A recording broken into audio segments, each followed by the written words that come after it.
तो दोस्तों जब भी पास्ट में भारत और F-35 को लेकर के बातचीत की जाती थी तो उस समय अक्सर लोगों के द्वारा ये ओपिनियन सामने रखा जाता था कि F-35 स्पेशली नाटो कंट्रीज़ के लिए यहाँ पर यूएसए के द्वारा बनाया गया है और जो कंट्रीज़ इस प्रोग्राम में पार्टिसिपेट कर रहे हैं तो उन्हीं को ये फाइटर जेट सौंपा जाएगा। इसके बाद में भारत पहले से S-400 एयर डिफेंस सिस्टम को इस्तेमाल करता है, तो इस कारण से कभी भी यूएसए अपने इस फाइटर जेट को भारत को ऑफर नहीं करेगा। और अब तक ऐसा हुआ भी था क्योंकि ना तो कभी भारत ने F-35 के लिए यूएसए को अप्रोच किया और ना ही कभी अमेरिका की साइड से इस फाइटर जेट को भारत के लिए पुश किया गया। लेकिन आज की तारीख में भारत और यूएसए के जो इंटरेस्ट है ये मर्ज हो चुके हैं। भारत एक काफ़ी ज़्यादा ताकतवर देश बन चुका है, तो इसी में अब ये जो सारी स्थिति है ये यहाँ पर बदल चुकी है। लेकिन आज जो इवेंट हुआ है और जो खबर सामने निकल करके आई है तो इसके बाद में आप लोग भी हैरान रह जाओगे कि कैसे यूएसए अपनी प्राइम टेक्नोलॉजीज को भारत के साथ में शेयर करने के लिए तैयार है। तो दोस्तों वीडियो काफ़ी ज़्यादा इंटरेस्टिंग होगी, तो अभी से वीडियो को लाइक करके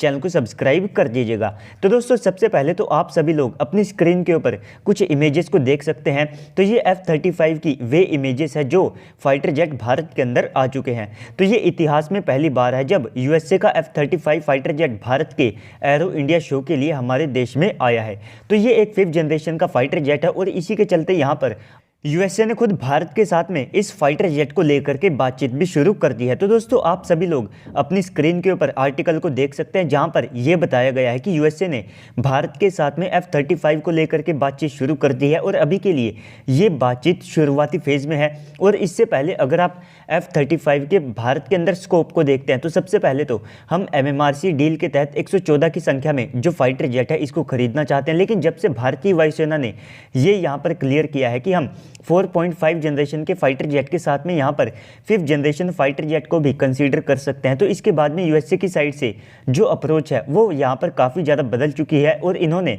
अब खुद से भारतीय वायुसेना और नौसेना के लिए अपने F-35 फाइटर जेट को पुश करना शुरू कर दिया है। तो इन्होंने अपने F-35 को हमारे एरो इंडिया शो में भी भेजा है जहाँ पर भारतीय वायुसेना चाहे तो इसको इवेल्युएट कर सकती है और साथ ही साथ यहाँ पर इसके बारे में जो बेसिक जानकारी है वो यहाँ से ली जा सकती है। तो ये 4 की संख्या में भारत के अंदर आए हैं और यहाँ पर यह भी कयास है कि यूएसए आने वाले समय में भारतीय नौसेना के लिए F-35 के B और साथ में C वेरिएंट को भारतीय नौसेना के लिए ऑफर कर सकता है, जिसका इस्तेमाल हम हमारी नौसेना के जो INS विक्रांत जैसे कैरियर है यहाँ से कर सकते होंगे। और ना केवल इनका इस्तेमाल भारतीय नौसेना के INS विक्रांत कैरियर से किया जा सकता होगा, बल्कि आने वाले समय में भारतीय नौसेना 4 की संख्या में हेलीकॉप्टर कैरियर को भी अपने बेड़े में इंडक्ट करने वाली है। तो वहाँ से भी ये जो प्लेटफॉर्म है ये काफ़ी ज़्यादा आइडियल ऑप्शन हमारे लिए हो सकता है। और इसी के साथ में रिपोर्ट्स में ऐसा भी कहा गया है कि यूएसए जिन टेक्नोलॉजीज़ को इजराइल के साथ में शेयर करता है तो उस प्रकार की जो टेक्नोलॉजीज़ हैं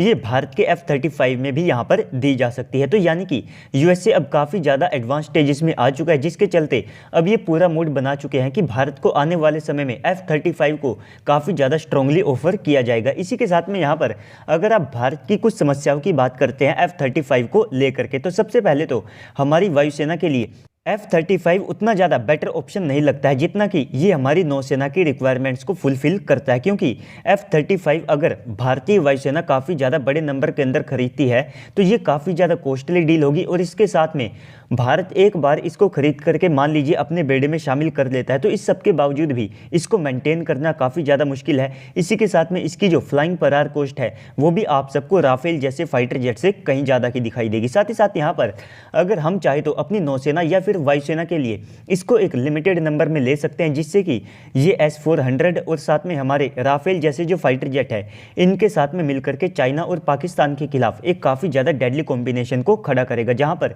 हमारे पास एयर डिफेंस सिस्टम के लिए S-400 होगा, स्टेल्थ के लिए F-35 होगा और हैवी बॉम्बिंग के लिए हम राफेल फाइटर जेट को इस्तेमाल कर सकते हैं। और बाकी जब तक हमारा एमका बन करके तैयार नहीं हो जाता है तो उस समय तक F-35 हमारे लिए एक स्टॉप गैप के तौर पर भी काम कर सकता है। तो दोस्तों ओवरऑल इस पूरी न्यूज़ के बाद अब आप सबको क्या लगता है, क्या आने वाले समय में भारत को एमका के बजाय F-35 फाइटर जेट को कंसीडर करना चाहिए या फिर नहीं? तो इसके बारे में भी आप नीचे ही कमेंट सेक्शन में मेंशन कर सकते हैं। तो बाकी तो अगर आपको वीडियो अच्छी लगी है तो वीडियो को लाइक कर दीजिएगा। अगर आप चैनल के ऊपर पहली बार आए तो प्लीज़ से चैनल को भी सब्सक्राइब कर दीजिएगा। तो चलिए दोस्तों आज की इस वीडियो में इतना ही, मिलते हैं अगली वीडियो में, तब तक के लिए गुड बाय, जय हिंद।